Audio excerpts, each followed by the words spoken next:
Untuk yang sudah kita latih, itu kira-kira ada sekitar 3.000 orang lebih. Nah, itulah yang paling menarik dari budidaya lobster air tawar. Karena budidaya lobster air tawar itu dia bisa dijual dalam berbagai macam ukuran.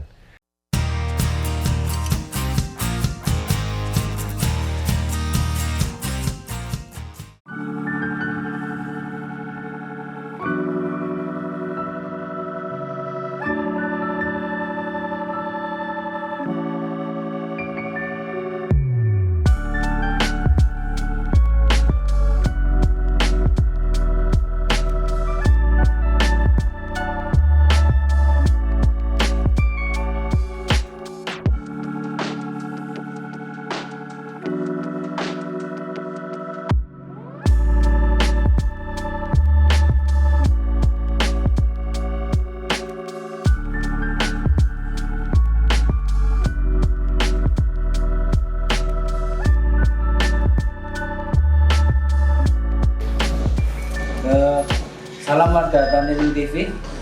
Saat ini saya sedang di Fendi Farm, pusat pelatihan untuk budidaya lobster air tawar yang berada di Kecamatan Sulubaru, Kabupaten Sukoharjo. Untuk seperti apa ceritanya di Fendi Farm ini, kita akan ngobrol-ngobrol dengan Pak Fendi sebagai pemiliknya, dan juga sekaligus kita nanti pengen tahu untuk analisa usahanya. Katanya di sini juga ada untuk kemitraan dan sebagainya. Salam kenal, nama saya Fendi dari Fendi Farm Lobster Air Tawar Surakarta. Kita berlokasi di daerah Sulubaru, area Surakarta, Jawa Tengah. Dan kita bergerak khusus di bidang budidaya lobster air tawar.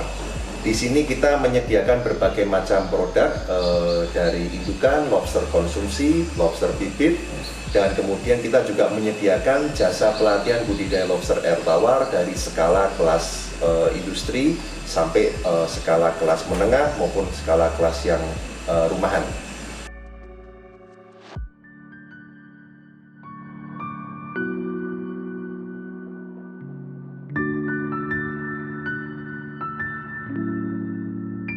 Jadi gini, kalau lobster air tawar tuh dia termasuk binatang yang unik. Dia nggak bisa hidup seperti ikan. Kalau ikan dia bisa hidup di permukaan, di tengah, dan di dasar kolam. Lobster air tawar dia cuma bisa hidup di dasar kolam, alias binatang bottom dweller.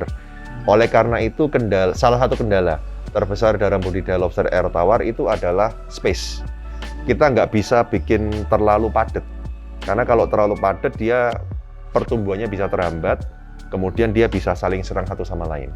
Jadi per meter persegi itu kalau kami yang the best of the best itu benernya 10. Kalau yang ideal 15 ekor, kalau yang maksimal 20 ekor per meter persegi. Iya, betul. Dan kalau dari keseluruhan total sekarang, Pak Fendi sudah ada berapa meter persegi?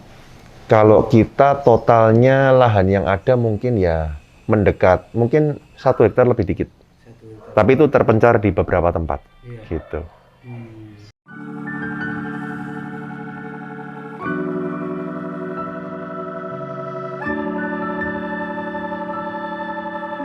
Kalau persyaratannya untuk menjadi mitra? Jadi biasanya kita ada biaya fee-nya, kita mencas setiap orang itu sebesar Rp500.000. Nah, begitu mendaftar, kita langsung akan kasih buku panduan berbentuk PDF online. Dan itu nanti bisa dibaca-baca dan segala macam. Cuman itu nggak perlu dipelajari sampai selesai, karena itu sebenarnya hanya untuk memudahkan saya mengajar saja. Jadi misalnya mereka ada pertanyaan yang begitu banyak, begitu panjang, pas jarak jauh ya.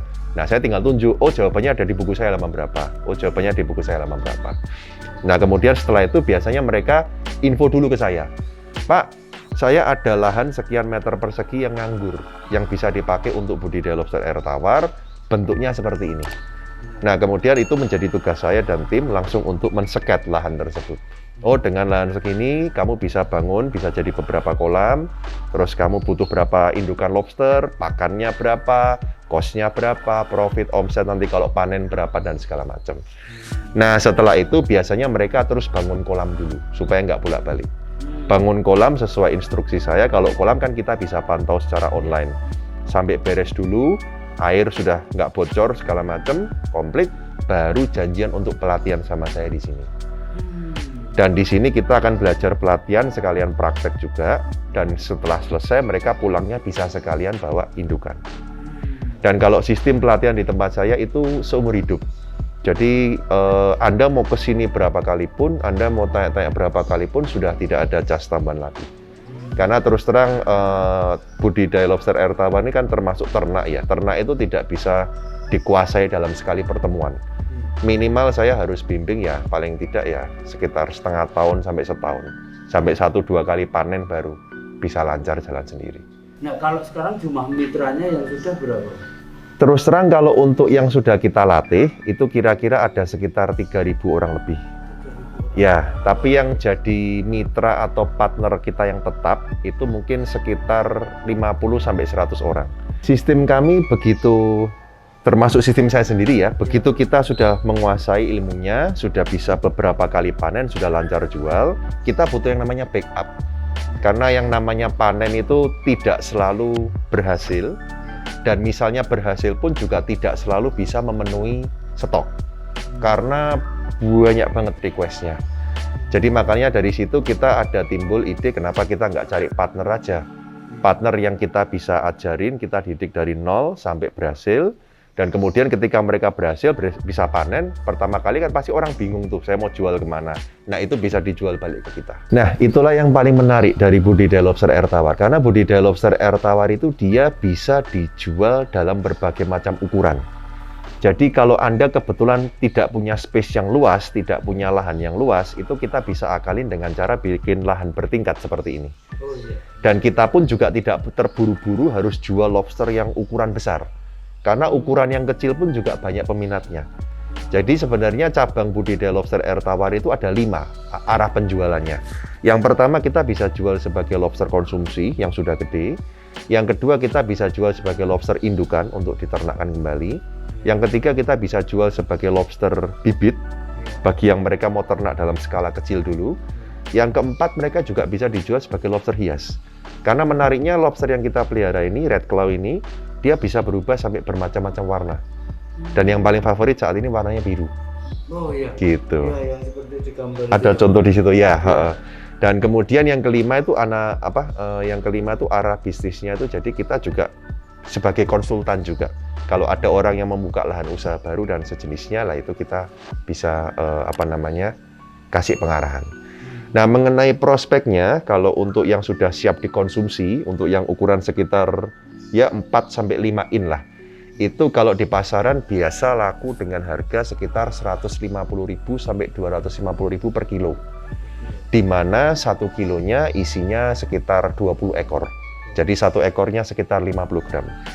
Itu lama umurnya berapa ya Pak? Nah inilah yang menjadi kelemahan kedua dari budidaya lobster air tawar. Jadi kalau kelemahan pertama itu dia butuh tempat yang luas.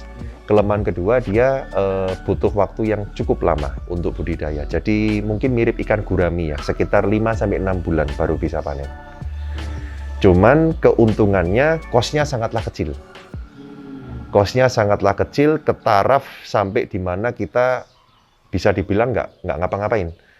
Cuman itu adalah suatu keuntungan bagi saya karena budidayanya cukup lama, jadi dia harga cukup stabil. Itu dari bibit yang kecil atau seberapa sampai ukuran seberapa? Dari pertama lahir. Jadi lobster ya jadi lobster itu dia kan sistemnya setelah kawin indukannya kan gendong telur. Nanti kemudian akan menetas dan rontok satu persatu. Nah, ketika sudah mulai rontok kita sebut buraya ya. Kalau mungkin lobster air kan disebut benur ya. Itu begitu mereka jalan-jalan sendiri itu sudah hitungannya umur 0.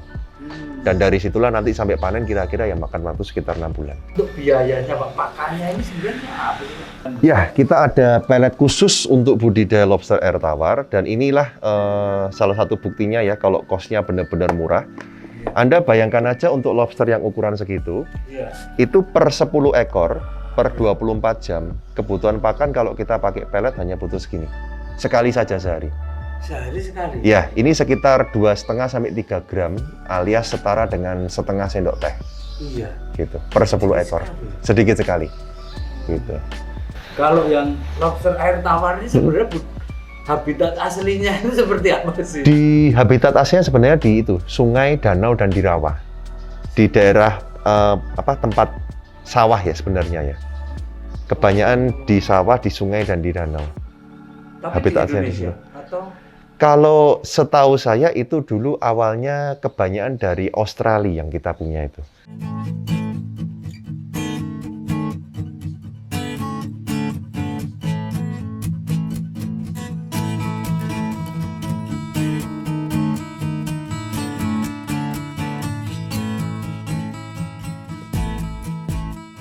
kalau untuk starting point-nya itu kalau di nominal itu di kisaran berapa ya?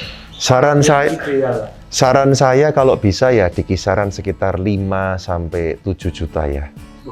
Itu sudah termasuk untuk bangun kolam dan yang lain-lain. Karena awal-awalnya nggak perlu pakai kolam semen dulu, kita pakai kolam terpal aja bisa. Kalau dengan 7 juta itu berarti untuk berapa meter persegi dong? Kalau dengan 7 juta itu perkiraan mungkin kita bisa penuhin sekitar 15 sampai 20 meter persegi dulu. Gitu. Itu kita untuk bangun lahannya pakai kolam terpal, terus kemudian untuk beli indukannya beberapa set dan pakannya juga untuk starternya aja. Iya. Jadi di dalam budidaya lobster air tawar tidak pernah ada kejadian satu lobster mati kena penyakit misalnya, satu kolam tertular semua, nggak ada. Jadi lobster ini dia kelemahannya dia tidak tahan sesuatu yang berubah-ubah. Jadi kalau bisa makanya airnya terus seperti itu.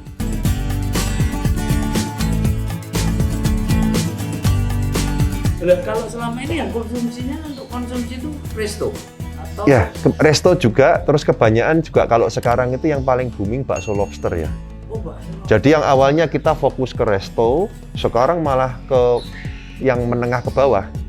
Dari yang skala warung kecil-kecilan sampai kemudian pengusaha online pun juga mulai banyak kan sekarang. Yang buka restoran online itu mulai banyak sekarang. Ini ya, bisa menjadi pilihan bagi warga tani ini untuk memulai usaha. Dan kontak personnya untuk selain di Google, ini dapatnya kemana di Google? Bisa di Instagram atau di WhatsApp. Kalau IG kami adalah Lobster Air Tawar Surakarta, atau bisa ketik aja Fendi Farm, FENDY spasi FARM, sudah keluar nanti. Kalau kontak WhatsApp saya bisa hubungi 081 2259 20971. Kalau berminat dan tertarik silahkan kontak, googling sendiri seperti tadi di IG-nya sudah ada. Begitu. Terima kasih. Salam Tani Link TV, bisnis agri tak pernah mati.